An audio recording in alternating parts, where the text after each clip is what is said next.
Very grateful ang global fashion icon na si Heart Evangelista sa kanyang muling pagpirma ng kontrata sa GMA Network.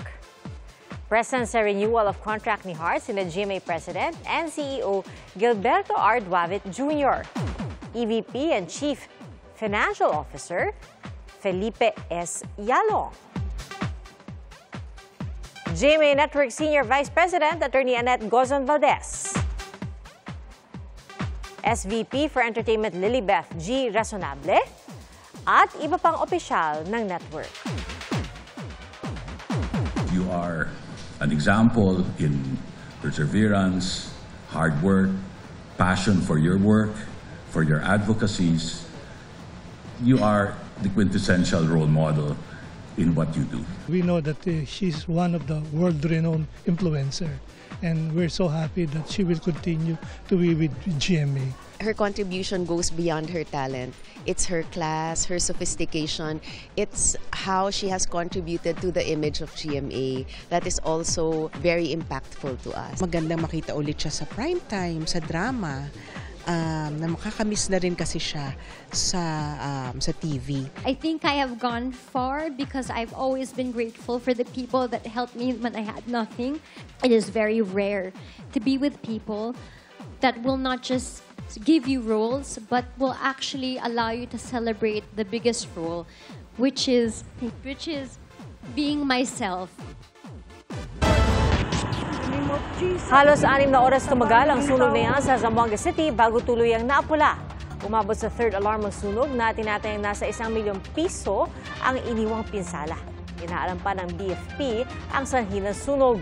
Bukod sa mga residente, nailigtas din ng ilang alagang hayop gaya ng Persian cat na nasunog ang bahagi ng mukha. Naantig din ng ilan sa aso na inisalba ang mga tuta. 2 sa 4 na tuta ang nailigtas. Tinawag ni Vice President Sara Duterte na political harassment ang pagbawas ng mga pulis sa kanyang seguridad. Sa isang open letter kay PNP Chief Romel Marbil, sinabi ng bise na nangyari ang pagpawi matapos niyang magbitiw bilang Education Secretary matapos ng ihambing ang State of the Nation address ng Pangulo sa isang catastrophic event at pagkatapos lumabas ang anyay cocaine video. Tinarget daw ng relief order ang mga tauhan ng PNP na kanyang pinagkatitiwalaan.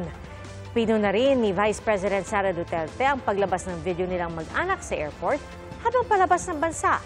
Kuha raw ang mga ito sa lugar sa NAIA kung saan mga empleyado lamang at piling mga tao ang maaring naroon. Bukod dito, may mga operatiba rin daw ng PNP na nagpunta sa kanilang lugar at pilit umanong inaalam kung nasaan mismo ang kanyang inuupahang bahay kasama ang mga anak. At sa sinabi ni Marbil na wala umanong nakikitang banta laban kay VP Sara, tanong ng bise, hindi daw ba bantang may tuturing ang harassment kung manggagaling mismo sa mga tauhan ng gobyerno?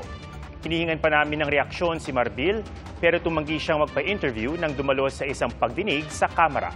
Hinihingan din namin ng pahayag ang Malacanang.